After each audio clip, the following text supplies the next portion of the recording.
नमस्ते दोस्तों, फर्जीवाल 420 the super hit show में आपका स्वागत है।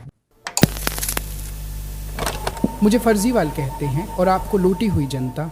पिछले प्रोग्राम में मैंने आपको बताया था कि कैसे यमुना की सफाई का वादा करके मैं दिल्ली की सत्ता में 2 बार आया और अपने स्वार्थ के लिए जनता को धोखा दिया।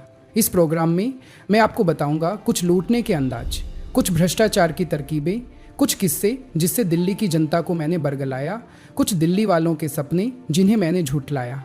मैं लूटने दिल्ली को इस दौर में जो आया हूँ सामने, मेरा नहीं कोई रिश्ता, लूटा जिसे वो भोली जनता है। दिल्ली की टाइम मशीन पर साल 2025 का बीतता जनवरी महीना सत्ता की मलाई चाटते कई सालों के बाद आया ये नया साल 2025। अब दिल्ली का चुनाव आ गया है जी, इसलिए अपनी असलियत बताऊं, मैं सियार वाली फितरत लेकर चाल चलता हूं। कैसे मैंने दिल्ली की सत्ता में बैठकर दारू का सबसे बड़ा घोटाला कर डाला ये बताता हूं।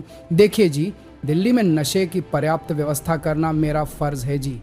मैंने दारू की एक बोतल के साथ एक बोतल फ्री देने की जो पॉलिसी अपनाई, उसका कारण ही यही था कि मैं दिल्ली की जनता को नशे के दलदल में झोंक सकूं।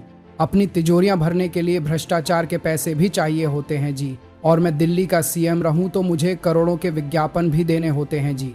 भ्रष्टाचार की शुरुआत मैंने शराब घोटाले से की। जब नवंबर 2021 को मैं नई शराब नीति लेकर आया, तभी से मेरे दिमाग में यह ख्याल बना हुआ था कि शराब घोटाला करना बड़ा आसान है। मुझे लगा था कि कई साल तक ये घोटाला उजागर ही नहीं होगा, लेकिन मेरी पोल खुल गई जी, जिससे पता चल गया कि मैंने और मेरे मंत्री ने दिल्ली के राज्यपाल को बिना जानकारी दिए ही नई शराब नीति मनमाने ढंग से दिल्ली में लागू कर दी थी। सबसे पहले मैंने कोरोना आपदा को अवसर में बदलते हुए शराब दुकानदारों की लाइसेंस फीस माफ़ की और 144 करोड़ रुपए माफ़ कर दिया, जबकि टेंडर एग्रीमेंट के हिसाब से ऐसा कभी नहीं हो सकता। लेकिन भ्रष्टाचार से कमाई तो करनी थी ना जी। एलजी को जब मेरे भ्रष्टाचार की जानकारी हुई तो उन्होंने सीबीआई को जांच करने बोल दिया और मेरे सभी 15 भ्रष्टाचारी साथियों पर मुकदमा दर्ज हो गया जी। अब बताओ जी, मेरे लिए लालच बुरी बला बन ही गई। लेकिन न मैं जेल जाने से डरता हूँ, न मेरे भ्रष्टाचारी मंत्री डरते हैं जी। आपको पता है जी कि दिल्ली में नई शराब नीति लाकर मैंने दिल्ली सरकार के राजस्व में 2873 करोड़ रुपए का नुकसान कर दिया जी। लेकिन आपने मेरे शराब घोटाले के कई खुलासे और स्टिंग ऑपरेशन तो देखे ही होंगे।